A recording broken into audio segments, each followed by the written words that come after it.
tapinhas.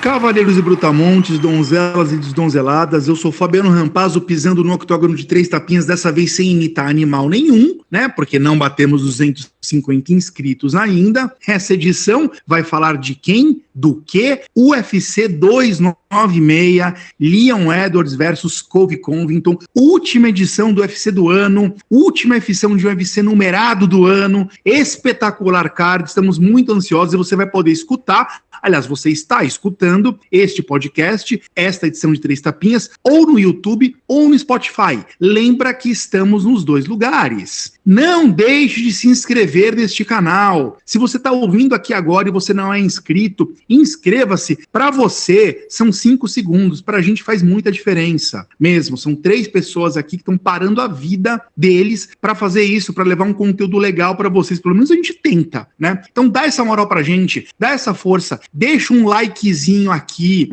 nesse vídeo, inscreva-se no canal, copia o link desse vídeo e manda nos grupos de WhatsApp, de MMA, ajuda a divulgar o nosso grupo. Por falar em grupo, na edição passada, a gente deu um salve aqui pro grupo do King de WhatsApp, né, que era um grupo que herdava ali os soldados órfãos do extinto round extra, do que o Capitão Carisma participava e tudo, e deu um bafafá que vieram me mandar mensagem no privado aqui, que o grupo do King não é mais grupo do King, que agora é grupo do Matt, que o King criou outro grupo.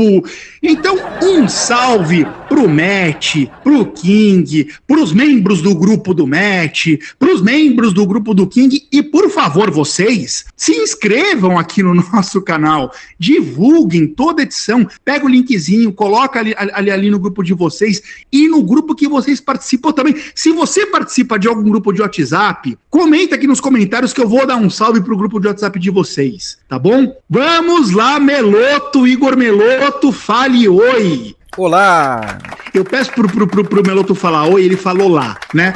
Mas o Meloto pode fazer o que ele quiser, porque o Meloto é um dos raros dinossauros da cobertura do MMA no esporte, desse esporte aqui no Brasil, né? É a Wikipédia se Luciano Andrade é a enciclopédia, Igor Meloto e o MMA Meloto são a Wikipédia do MMA. Ele é um dos dinossauros dessa cobertura. De novo, fale olá, Meloto! Agora vamos dizer oi! Oi!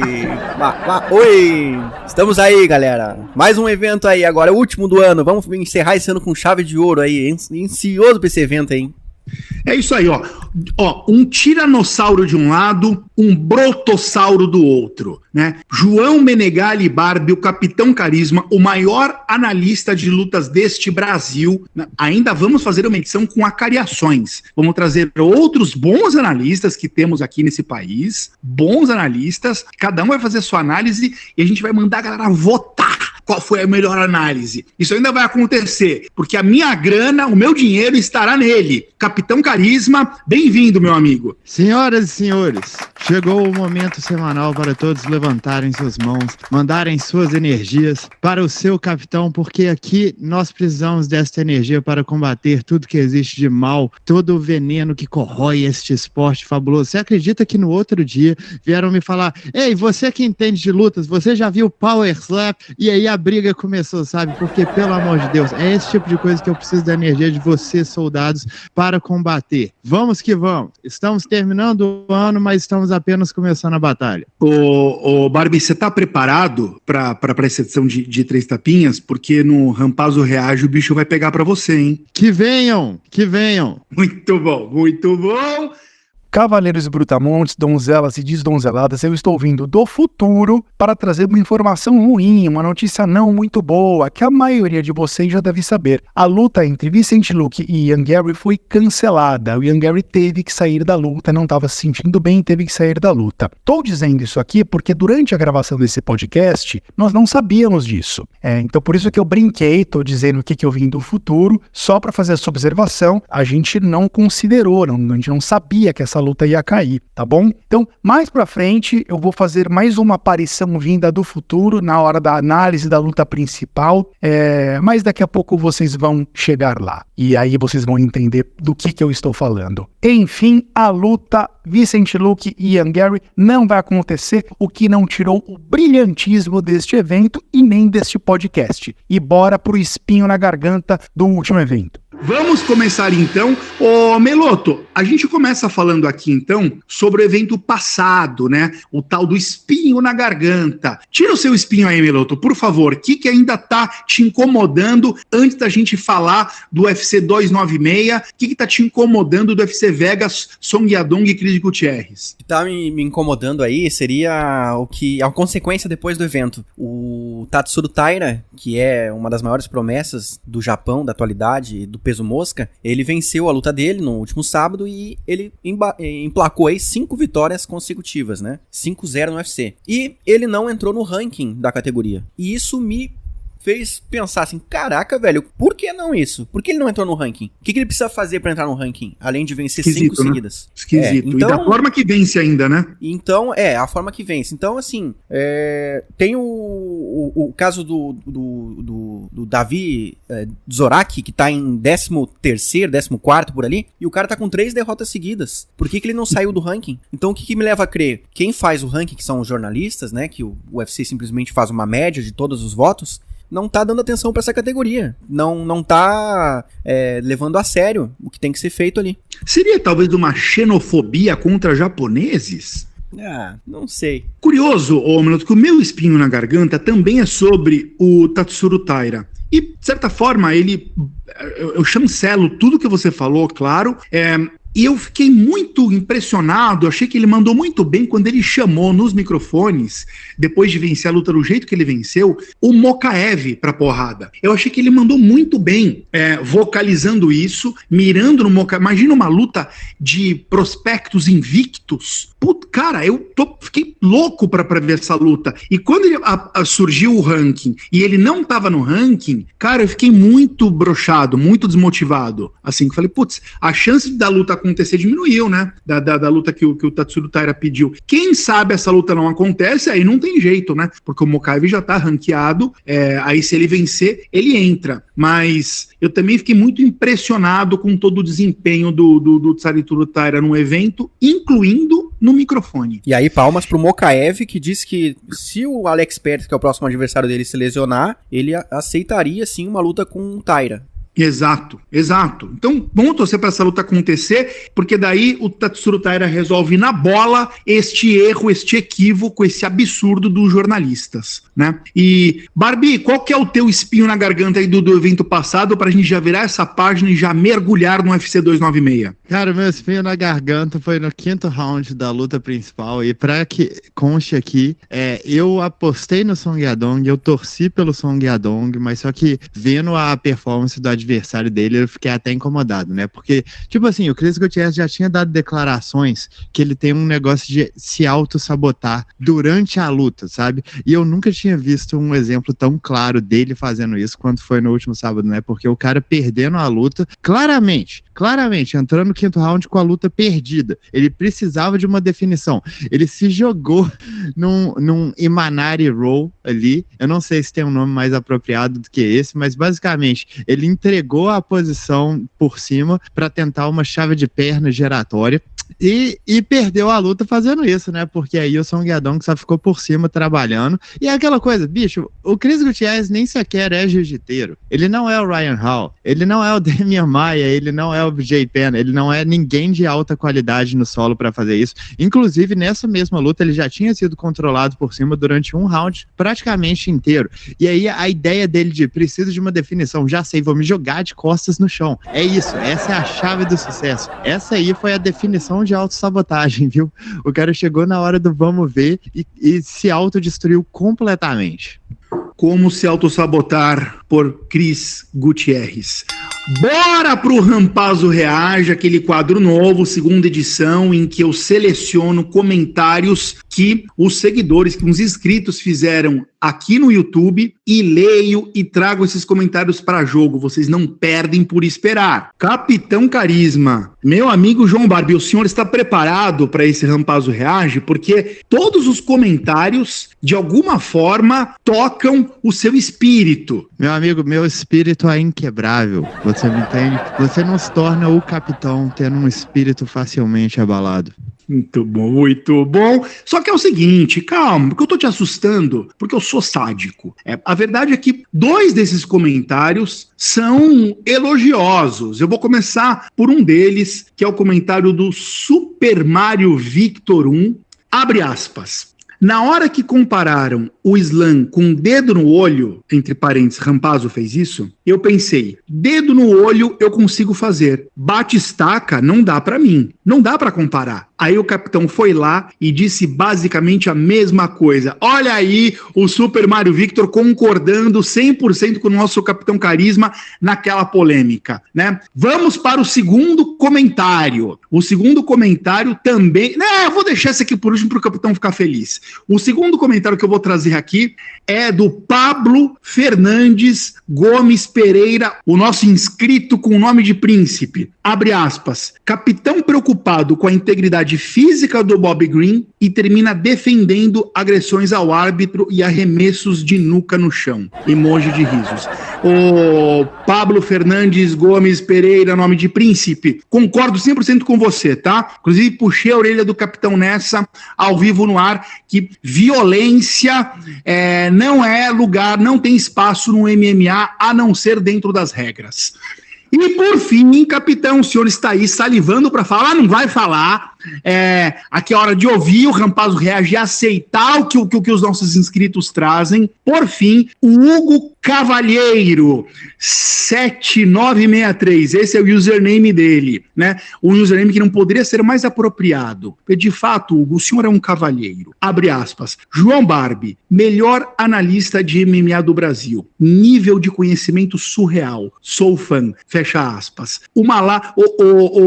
Hugo, uma lágrima acabou de escorrer no olho esquerdo de João Menegali Barbie, tá? E eu e o Meloto nos emocionamos com o seu comentário também, mas o senhor fez o capitão chorar. Eu tô olhando aqui agora, pra cara dele aqui. A gente grava podcast com câmera. Tem lágrimas correndo no capitão. Não dá nem pra... Fecha o microfone aí pra não passar vergonha, Barbie. Bora seguir pro UFC 296. O UFC 296, Leon Edwards versus Colby Covington. Ô, Meloto, lê pra gente aí como que vai começar o card principal, lembrando que em 3 tapinhas a gente começa pelo filé mignon, pelo card principal, e depois a gente vai falar do card preliminar junto com as apostas, com as sugestões de apostas do capitão. Como é que tá esse card aí que tem previsão, card principal, tem previsão para começar meia-noite?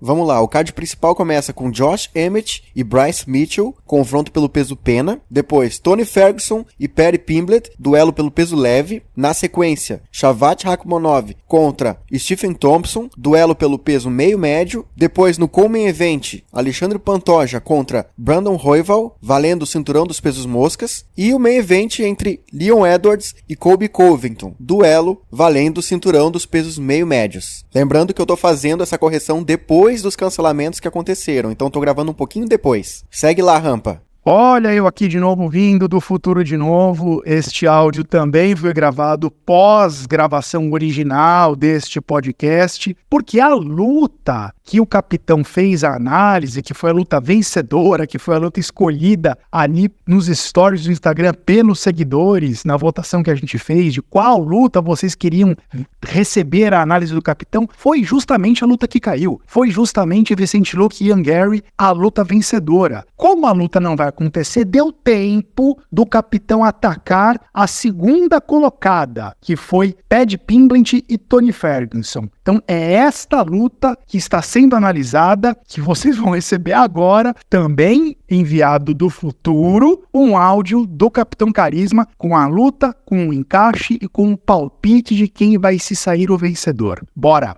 Senhoras e senhores, vamos aqui para a análise da luta entre Paddy Pimblett e Tony Ferguson, com seu capitão bancando Fabiano Rampazzo, porque imprevistos acontecem, mas imprevistos não param este podcast, entenderam bem, soldados? Então vamos começar aqui falando a respeito do Paddy Pimblett, um dos caras com mais hype que entrou no UFC nos últimos anos, e eu vou já dizer aqui logo de cara que eu não acho que esse hype aí é bem fundamentado. É claro que você ter poder de estrela, você ter essa capacidade de angariar público, não tem tanto a ver assim com a sua capacidade de lutador. Tem muitos caras que são bons em chamar atenção e não são tão bons lutando. Claro que se você pega o cartel do Pimblett e vê, pô, mas esse cara não perdeu no UFC e na verdade ele definiu a maior parte das lutas, você fica pensando, pô, mas capitão, esse cara aqui tá invicto, o que você tem a dizer sobre isso? O que eu tenho a dizer é que ele tá invicto até o momento porque ele tá enfrentando uma oposição selecionada bem adequadamente pra ele, sabe? E inclusive eu nem sequer achei que ele venceu a última luta dele contra o Jared Gordon. O que o Pimblett traz de armas aqui? Ele tem um jogo de chão que é bem ativo, ele tem uma guarda perigosa, ele ataca com triângulos, ele ataca com chaves de braço, ele ataca até com triângulos e chaves de braço voadores. Em pé, eu não acho que ele seja grande coisa. Ele tem um jab que não serve pra tanto assim, mas ele é um cara extremamente resiliente, muito resistente, o queixo dele é muito forte, ele bate pesado pra categoria e é um cara com muita imponência física, sabe? Ele é grande pra categoria e isso faz diferença. Ele é forte fisicamente, você vê que a habilidade dele de quedas não é das melhores, mas as lutas às vezes acabam no chão só pela forma que ele leva a luta, que é um cara que ele sabe, eu tenho queixo melhor do que o meu adversário, então eu vou usar isso como uma arma a meu favor. Ele anda pra frente trocando golpes à torta e à direita, você viu isso na luta contra o Jared Gordon, que se você fosse pegar por termos técnicos, por uma análise de quem estava acertando sem ser atingido, o Jared Gordon estava muito na frente, mas a luta conseguiu se tornar equilibrada porque o Pimblett não acusava os golpes, enquanto o Gordon parecia acusar mais, sabe? Eu ainda assim, como eu falei, eu acho que o resultado dessa luta foi bem claro para o Jared Gordon,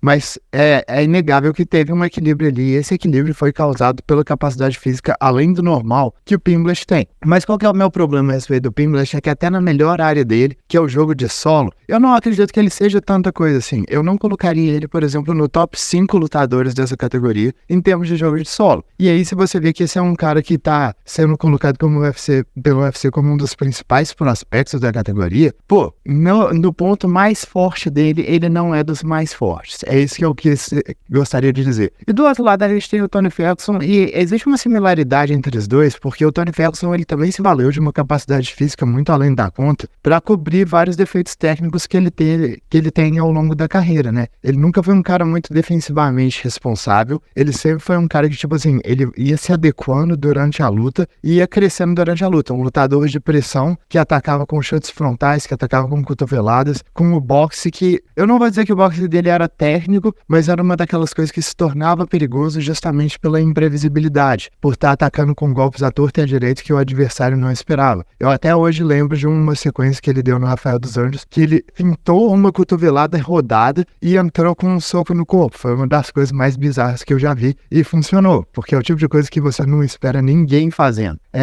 No chão, o Tony Ferguson é aquele cara que, assim, talvez ele não tenha o jogo mais técnico em termos de fundamentos, mas ele é um cara bem perigoso, ele tem principalmente bons ataques a partir da pegada no pescoço do adversário, principalmente Darcis. Uma coisa que a gente tinha falado aqui na análise do Vicente Luque, que foi colocada inicialmente, é que é uma habilidade muito específica e é algo que o Tony Ferguson faz extremamente bem. Mas o que fazia ele ser realmente diferenciado era justamente ser mais resistente do que o adversário e ter um cardio maior do que o adversário, né? Então ele exauria o adversário através dessa pressão. Ele sufocava o adversário, atacando sem parar, colocando golpes no corpo, aumentando o ritmo à medida que a luta passava, e ele era aquele cara, não, você pode acertar ele com força, talvez ele caia, mas ele sempre vai levantar. E a luta eventualmente vai prosseguir e você vai ter que lidar com o fato de você gastou a energia tentando nocautear um cara inocauteável. Infelizmente, a virada de chave do Ferguson veio já na luta contra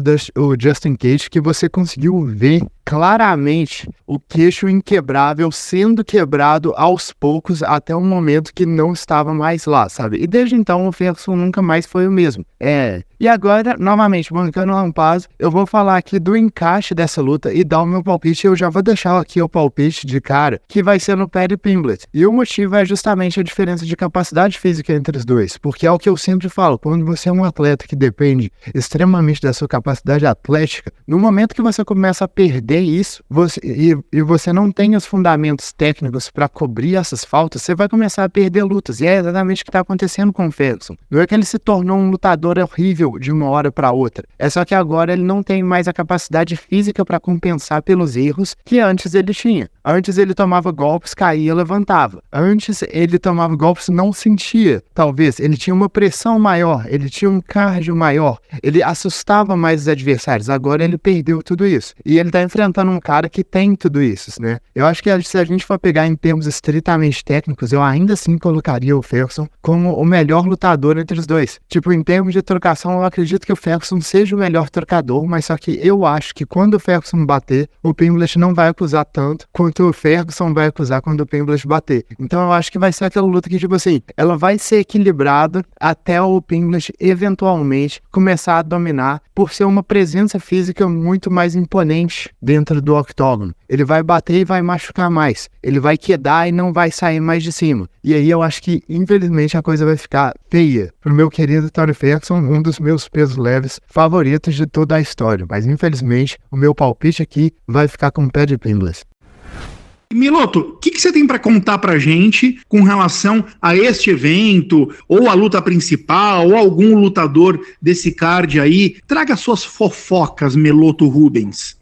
Bom, nos últimos dias a gente teve o Islam Makhachev, né? Ele falou que gostaria muito de lutar pelo cinturão dos meio-médios, assim que tivesse a oportunidade. Ele vai estar agora nesse evento em Las Vegas para tentar, de repente, fazer uma encarada com o campeão. E só que isso aí pode não dar muito certo para ele, porque recentemente a gente já teve o Leon Edwards dizendo que quer lutar pelo título dos médios, né, contra o vencedor do Sean Strickland e o Dricus du Plessis. E agora, recentemente, nessa semana, quem também deu uma declaração dizendo que quer lutar pelo título dos médios é o Colby Covington. E ele disse, né, que tem o desejo de subir, sim, e enfrentar o Sean Strickland, né, pra dar uns tapas nele, costurar a boca do Strickland, porque ele fala muita besteira. Então, entre todas essas notícias, aí essa declaração do Colby foi a que eu mais achei interessante pra trazer aqui. E com relação à luta entre eles, né, o Edwards e o Colby... Só uma coisa, o Colby Covington falando que o fulano fala muita besteira. Fica aí, Meloto. Fica aí pra todos. Tá. Enquanto a gente não tem um palpite pra luta principal, eu resolvi pegar o palpite da pessoa que a gente talvez mais gostaria de saber, depois do capitão, que é o Kamaru Usman, que enfrentou os dois, tanto o Colby quanto o Edwards, né? O Usman ganhou 2 vezes do Colby e perdeu 2 vezes pro Edwards, embora também tenha vencido o Edwards no passado. E ele disse que vai com o Edwards nessa luta. Ele disse que pela autoconfiança que o Edwards adotou, ele tá com uma autoconfiança de campeão, e também por causa da mão pesada dele, que é um diferencial, porque o Colby tem o mesmo estilo do Kamaru, mas o Colby não tem tanto punch, e isso ele acha que vai pesar nessa luta. Então fica também aí o palpite do Kamaru Usman pra esse confronto aí. Muito bom, Igor Meloto, obrigado pelas informações, pelas fofoquinhas, né, para deixar a gente salivando para esse evento do próximo sábado que tá chegando. Ô, Meloto, vamos aproveitar que você tá perto do microfone e vamos falar o card, qual que é o serviço, vamos trazer o servicinho do card preliminar deste evento, que aí sim, o evento tem previsão para começar às 8 horas da noite, horário de Brasília, né? De novo, aquele evento que começa mais tardezinho, que deve ir madrugada dentro, né? O principal vai começar meia-noite. E como que tá esse card preliminar? Canta o card pra gente aí. Bom, só corrigindo aqui o horário, que na verdade está previsto agora para as 8h30 da noite, 20 horas e 30 minutos de Brasília, né? E o card atualizado até o momento em que esse podcast foi pro ar, começa com Martin Buday contra Shamil Gaziev, luta pelo peso pesado. Na sequência, Lucas Almeida contra André Fili, duelo pelo peso pena. Depois, Tagir Ulambekov enfrentando Cody Durden, duelo pelo peso mosca. Na sequência, uma luta feminina entre Ariane Lipski contra Casey O'Neill, pelo peso mosca. Após isso, Cody Garbrandt contra o Brian Kelleher, duelo pelo peso galo. Na sequência, Irene Aldana contra Carol Rosa, luta feminina pelo peso galo. E a última luta do card preliminar entre Alonso Minifield e Dustin Jacoby, duelo pelo peso meio pesado. Ô, capitão, você tá empolgado com esse evento como um todo e você tá preparado para a pergunta capiciosa que eu vou fazer para você? Porque eu não posso sair dessa edição de 3 tapinhas, capitão, sem perguntar quem que vence a luta principal, Edwards ou Covington? E por quê? Você consegue responder essa pergunta em 3 minutinhos, meu capitão? Mas é claro, se aqui missão dada é missão cumprida. Qual que é a questão pra mim? Leon Edwards vence essa luta, pelo menos na minha aposta, no meu palpite. E eu vou ser bem sincero com vocês, eu acho que o Leon Edwards precisa ter uma regressão técnica ou quebrar mentalmente para que ele perca essa luta. Eu acho que se entrar o mesmo cara que entrou pra luta contra o Usman na última, eu não vejo ele perdendo. Eu não acho que tem como ele perder, sabe?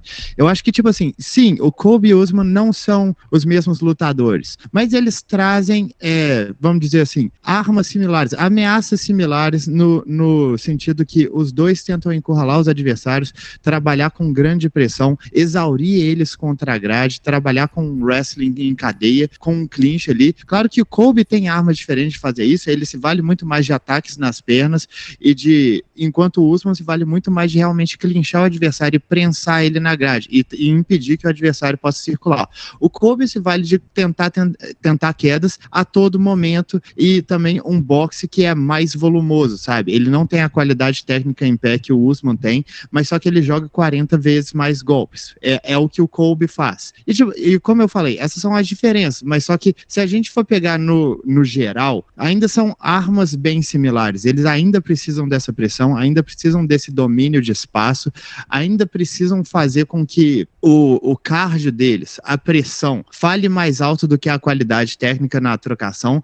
E tipo assim, eu vi o Edwards anular completamente o Kamaru Usman. Eu acho bem complicado que ele não consiga fazer isso contra o Colby Covington, sabe? Ainda mais considerando que o Colby Covington tá aí parado há 2 anos, voltando desse tempo, voltando de uma lesão que ele teve. Ele inclusive argumentou que ele teve uma concussão pelo ataque do Jorge Masvidal, o que pra mim só faz a chance dele diminuírem nessa luta, né? Você pensa que o cara tá acumulando dano, mesmo estando sem lutar.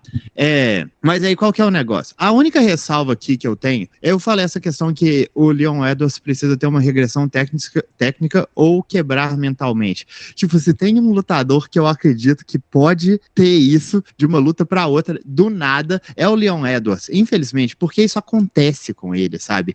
O tanto que esse cara é bom também é o tanto que eu sou inseguro nele. E olha que eu acompanho o Leon Edwards há muito tempo, ele sempre foi meu garoto, mas aí você vê ele chegar no 5º round da luta contra o Nate Diaz, ter um lapso mental daqueles. A segunda luta contra o Kamaru Usman, que foi justamente a luta que ele venceu o título, eu tava sem entender por que o Leon Edwards estava se encurralando constantemente. Claro que tem ali um grande mérito do Usman, mas também tem uma questão do Leon Edwards estar cedendo espaço voluntariamente o tempo todo, sabe? Mas eu acredito que isso tem que acontecer para ele perder a luta. Se a gente vê o Leon Edwards aí no auge das suas capacidades, no auge das habilidades físicas e técnicas dele, eu acho que ele vence essa luta e diria até sem grandes problemas. Então o meu palpite vai ficar com o Leon Edwards, porque eu não sou muito de apostar em um lutador eventualmente quebrar mentalmente. Muito bem, capitão, obrigado pela análise. Meloto, agora é a hora da sua pergunta capiciosa.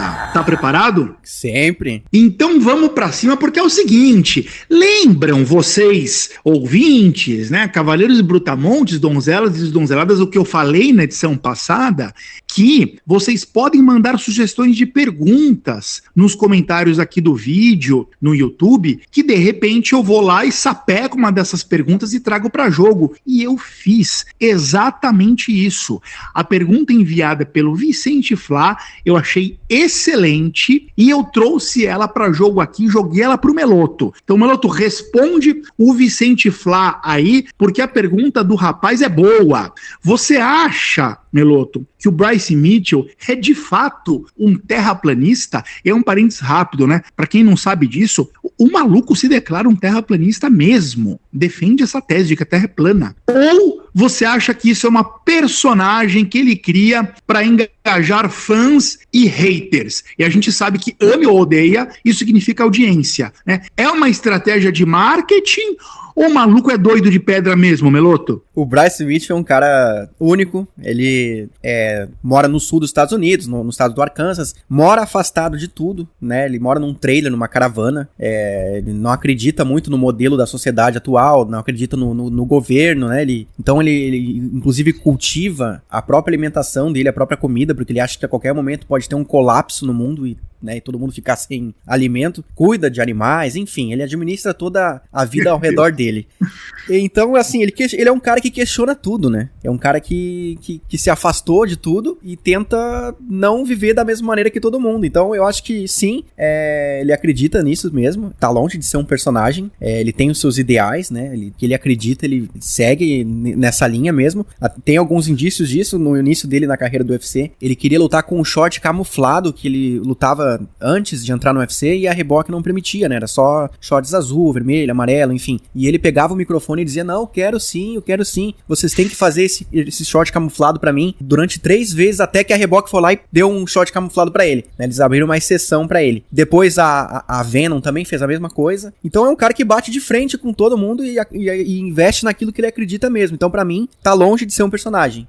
Sem entrar no mérito se isso é bom ou ruim, se o que ele tá acreditando é válido ou não, mas ele acredita mesmo naquilo pra mim. Entendi. Bom, só o que ele está acreditando não é válido, tá, Meloto? Acho importante a gente frisar isso, pelo amor de Deus. A loucura é livre, mas é contagiosa. Infelizmente. #medo. Vale constar aqui só que a primeira notoriedade que o Bryce Mitchell ganhou, tipo assim, ele entrou no UFC, tava lá, ganhou acho que a primeira luta dele, e ele virou notícia porque ele conseguiu serrar o saco escrotal dele no meio. Eu não estou brincando, simples. Do Bryce Mitchell, não duvidamos de nada. Cavaleiros e donzelas dependentes químicos, vocês que estão ouvindo esse podcast da Clínica de Dependência Química, chegou o momento para vocês, né? Que é as sugestões de apostas do Crava Capitão, quando ele traz livremente 3 sugestões de aposta simples para você saciar a tua ânsia de fazer aposta, de ficar brincando. Vamos lembrar que isso aqui deve ser uma brincadeira, né? Coloque dinheiro de pinga, não coloque a casa da família, o carro que paga os sustentos da família para jogo, pelo amor de Deus.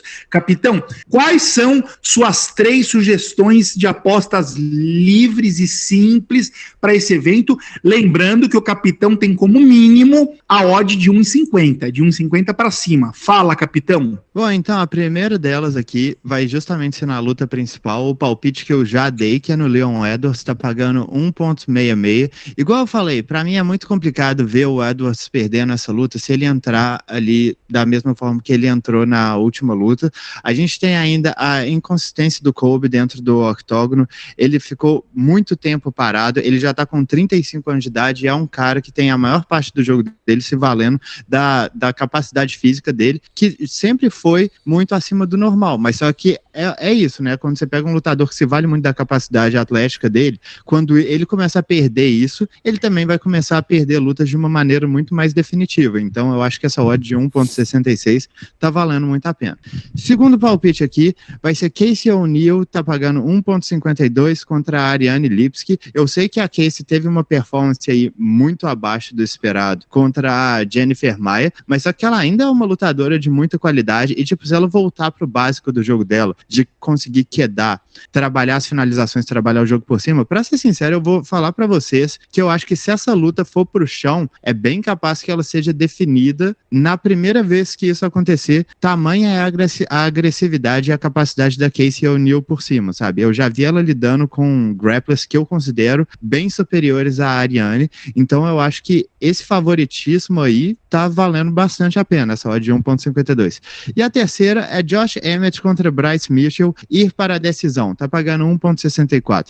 Apesar de essa aqui tá pagando, inclusive, tá pagando menos do que a do Leon Edwards, eu considero ela até um pouco mais arriscada, justamente porque é um definidor contra outro definidor, um finalizador contra um nocauteador, mas eu acho que vai ser muito por conta disso que essa luta vai para a decisão, sabe? Justamente por ser um confronto de estilos muito grande. O Bryce Mitchell, ele não vai poder se arriscar muito, da mesma forma que o Josh Emmett não vai poder se arriscar muito. Um não pode ser quedado, o outro não pode ficar muito tempo em pé. Eu acho que tem boa chance dessa luta ser uma luta mais travada, ainda mais considerando que o Bryce Mitchell tá pegando a luta de última hora, e além disso, os dois são notoriamente complicados de serem definidos, sabe? Os dois são complicados de serem nocauteados ou finalizados, aguentam muita pancada, reagem bem quando são pegos em posições desfavoráveis no solo, então eu acho que essa odd aí tá valendo bastante. Então, recapitulando para quem não ouviu, Leon Edwards, odd 1.66, Casey O'Neill, odd 1.52, Emmett versus Mitchell ir para a decisão, odd 1.64. E se você não conseguiu tomar nota, mesmo com o capitão repetindo, não se aflija. Basta você ir no nosso Instagram, porque as 3 sugestões do capitão vão estar lá nos stories. Dá um print de tela, mantém no teu celular e corre pro abraço. Baú do Meloto, aquele momento em que Igor Meloto pega o microfone para ele e pode tagarelar de 3 a 5 minutos. Tema livre, Meloto. O que você pode contar que só você sabe? Só 3 tapinhas tem baú do Meloto. Manda, Meloto. Pegando um gancho dessa luta do Leon Edwards contra o Colby Covington, né, pelo cinturão dos meio médios, eu vou trazer um tema hoje chamado Resta 1. O que é o Resta 1? A gente teve campeões brasileiros, né, no UFC, entre os homens, nos pesos pesados, nos pesos meio pesados, nos médios, nos leves, nos penas, nos galos e nos moscas. Qual que é a única categoria que o Brasil não teve um campeão? Os meio médios, que é justamente o cinturão que vai estar em jogo hoje. Então vou trazer aqui uma rápida retrospectiva dos brasileiros que mais chegaram perto de fazer isso, de conquistar esse título, né? Esse título que surgiu em 98, que o UFC colocou, inclusive aqui no Brasil. O primeiro título em disputa estava aqui no Brasil e não foi disputado entre brasileiros. Na verdade foi entre o Pat Miletich e o Mike Burnett, 2 americanos. Na época, inclusive, era chamado de peso leve, não era peso meio médio ainda. Ô Meloto, você vai elencar os brasileiros que tentaram beliscar esse cinturão e não conseguiram, é isso? Sim, os principais brasileiros. Boa, manda. Então o primeiro brasileiro que chegou perto de ser campeão dessa categoria foi o Jorge Patino Macaco, em 1999, contra o Pat Miletich. Ele acabou perdendo essa luta na decisão dos juízes. Na sequência, logo no mesmo ano, o Dedé Pederneiras disputou o cinturão desse peso, acabou sendo nocauteado por conta de um corte que ele teve no rosto contra o Miletich, ele perdeu essa luta. E aí, 10 anos depois, só o Brasil teve um representante nesse peso aí que disputou o cinturão, que foi o Thiago Pitbull contra o Jorge St. Pierre naquele UFC 100, que ele acabou perdendo na decisão unânime também. E aí depois, só 8 anos depois, o Demian Maia, daí que conseguiu o title shot contra o Tyron Woodley, também perdeu nos pontos. E aí em 2018, o Rafael dos Anjos disputou o cinturão interino dessa categoria contra o Colby, que vai lutar nesse sábado, acabou perdendo também nos pontos. Em 2021, daí a gente teve o último brasileiro que disputou o cinturão desse peso, que foi o Gilbert Durinho contra o Kamaru Usman, né? Acabou sendo nocauteado. E aí vai uma menção honrosa que em 2002, o Anderson Silva, ele negociou para ir pro UFC e ele lutava nesse peso, dos meio médios. E quase foi acertado uma luta entre ele e o Matt Hughes, que era o campeão da época. Mas o Anderson acabou escolhendo assinar com o Pride. E aí acabou que essa luta não ocorreu e talvez teria sido a maior chance do Brasil ter sido campeão desse peso. O Anderson, que na época ele já estava entre os 3 melhores do mundo nesse peso, dos 77 quilos. Muito bom, que curiosidade legal que você trouxe, hein, Meloto? Uma pergunta para vocês dois aí, quem quiser falar, fala. Cara, qual a chance da gente ter um brasileiro campeão nos meio médios nos próximos meses ou anos? Se tivesse que arriscar alguém que tá aí no ranking, vocês arriscariam quem? Eu acho que dentro do pessoal que tá no ranking, que mais tem chances, continua sendo o Gilbert Durinho, mas vai depender muito do casamento de lutas que oferecerem pra ele, porque agora ele deu chance pra tubarões, né, entrarem nessa disputa. Provavelmente ele não vai disputar esse título antes do Shavkat Rakhmonov, por exemplo. Provavelmente não vai disputar antes do Ian Gary, se caso o Ian Gary consiga vencer o Vicente Luque. E aí a segunda opção seria o Vicente Luque, né? Mas eu vou nessa ordem. Primeiro o Durinho, depois o Vicente. E aí, por último, talvez a longo prazo, o Gabriel Marretinha. Ou seja, tá complicado, né, capitão? Porque a verdade é que esses 2 lutadores que o Meloto citou, que a gente ama, né? Amamos, torcemos, dá a impressão que já deixaram os melhores dias das carreiras dele pra trás, né? É isso, eu concordo 100% com o que você falou, que tipo assim, tem uma nova geração chegando aí nos meio médios, caras como Ian Gary, Jack Della Maddalena, Shavkat Rakhmonov, e infelizmente não inclui nenhum brasileiro, pelo menos neste neste momento. Aí você vê os caras mais velha guarda, Vicente Luque, Gilbert Dorinho, eles ainda estão lá e eles podem ser extremamente competitivos, só acho meio complicado ver eles beliscando o cinturão em algum momento, considerando que eles estão tendo que pegar essa geração nova. Mas vamos ver, eu acho que inclusive agora não dizer muito.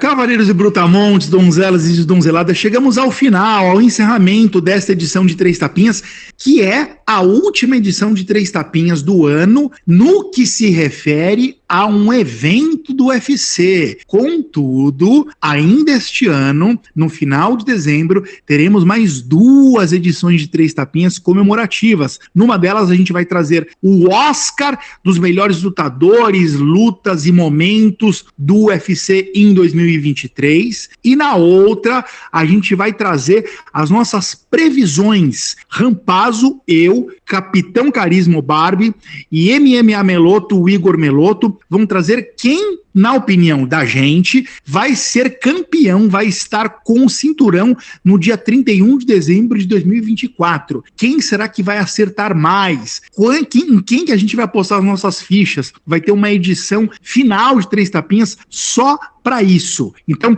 não percam as próximas edições, porque vocês estarão órfãos de eventos do UFC, mas não estarão órfãos dos Três Tapinhas. Olha que frase poderosa e bonita, meu Deus do céu.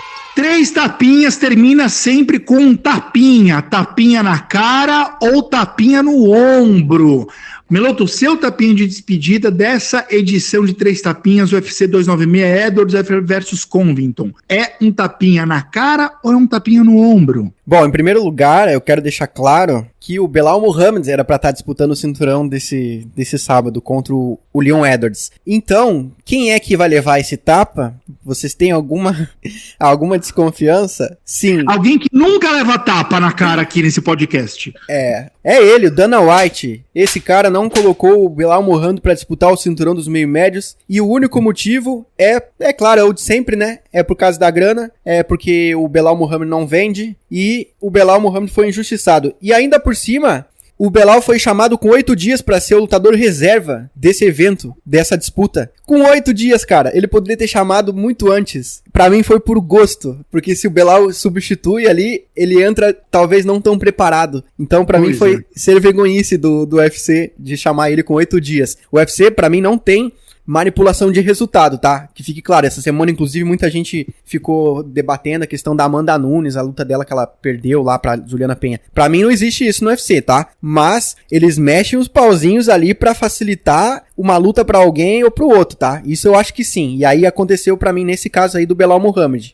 Meloto, concordo 100% com o seu tapinha, com a sua análise, e tem gente que ainda acha que o Belal Muhammad seria um absurdo ele campeão do UFC. Para mim seria justo, né? O cara vem enfileirando ótimos lutadores, todo mundo, né? Ou a gente gosta do esporte como um todo ou não. Então concordo 100% com o seu ponto, era pro Belal estar disputando esse cinturão, com certeza. Ô capitão, sua vez, teu tapinha é um tapinha do amor ou você está raivoso? Não, o meu tapinha dessa vez vai ser um tapinha legal nas costas do Khalil Rountree, que no evento passado venceu o Anthony Smith por nocaute no terceiro round, que foi um dos nocautes mais interessantes que eu já vi, porque ele deu o soco e aí ele levantou a mão como se fosse descarregar o martelo dos deuses em cima da cabeça do Anthony Smith, mas ele parou, ele basicamente levantou o braço e ficou olhando pro juiz, tipo, você quer que eu faça isso mesmo? Você quer que eu faça isso mesmo? Você não quer pensar nisso direitinho, não? E aí o juiz pensou nisso direitinho e interrompeu a luta antes que descesse aí a fúria do Khalil Rountree na cabeça do Anthony Smith. Foi uma das interrupções mais interessantes dos últimos tempos. Muito bom, o capitão é bipolar. Ora ele quer violência, ora não. Violência tem seu momento, ok? O meu tapinha... Ô Meloto, deixa eu fazer uma pergunta. O seu tapinha de despedida de hoje foi na face esquerda ou direita do Dana White? Foi na face direita. Foi na face direita? Então tá bom. Então meu tapa vai na face esquerda do Dana White, né? Maluco levou 2 tapas na cara no mesmo podcast e nenhum deles foi do Barbie. Veja só. Eu estou convertendo meus colegas de podcast. Muito obrigado a todos que me acompanharam nessa jornada aqui. Eu estou concretizando meu objetivo neste dia de hoje. Obrigado a todos os soldados. Foi, ô Meloto, o capitão entrou na nossa mente mesmo, hein? Porque, desculpa, cara, não dá pra ignorar o fato de que o UFC, e aí o Dana White responde pelo UFC, sinto muito, né? Enterrou o meu parque de diversões, que era aquela edição do UFC no fim do ano, no último dia do ano, no dia 30, no dia 29, na virada ali pro dia 31, às vezes no dia 1º, no dia 2, mas naquela fase modorrenta do ano que porra nenhuma acontece. O que vai acontecer na sua vida, cavaleiro e donzela, no dia 29, no dia 30 de dezembro? Nada! Você não tá sem fazer nada. E aí podia ter um eventaço do UFC, e tinha. Eu cansei de ver lutas memoráveis, incríveis, vi Amanda Nunes nocautear a Cris Cyborg num dia 30 de dezembro. Acabou. O UFC acabou com isso. A última vez que isso aconteceu foi em 2018. Eu estou órfão disso e eu ainda lembro, né? Isso não está bem resolvido dentro de mim ainda. Por isso, este tapa na cara na face esquerda, já que a direita já está vermelha, de Dana White. Justo, justíssimo. Eu faço das suas palavras as minhas. O evento de fim de ano é uma tradição do MMA. No Pride sempre teve, dia 31 de dezembro. Eram 2, inclusive, junto com o K1, concorriam entre os 2. E o UFC, inclusive, chegou a fazer isso em alguns momentos, não exatamente no dia 31, mas sempre tinha um evento grande ali na virada, e agora, de 2018 pra cá, a gente fica aí, né, coçando esse negócio aí, né, na virada do ano. Quem sabe a PFL não abocanha essa faixa de tempo aí, dá uma alegria pra gente nos últimos dias do ano. É ou não é, meus amores? Foi um prazer estar com todos vocês aqui. Barbie, Meloto, beijo, últimas palavras. Eu amo que vocês estão agora do meu lado. Obrigado, senhores. Vamos para a próxima. E na próxima estaremos todos de acordo. Confiram o canal do MMA Meloto lá, galera, no YouTube, viu? Tá lançado. E siga 3 Tapinhas no Instagram, @3Tapinhas. Sigam 3 Tapinhas no Twitter, @3Tapinhas. E na próxima semana estaremos aqui com o Oscar do MMA, o Oscar do UFC em 2023, segundo nós 3. Será que vocês vão concordar? Mandem sugestões aí de quem que deve levar o Oscar nos comentários. Vocês já perceberam que a gente considera o que vocês sugerem, hein? A gente é facilmente influenciado. Comentem! Beijos, abraços! 3 Tapinhas.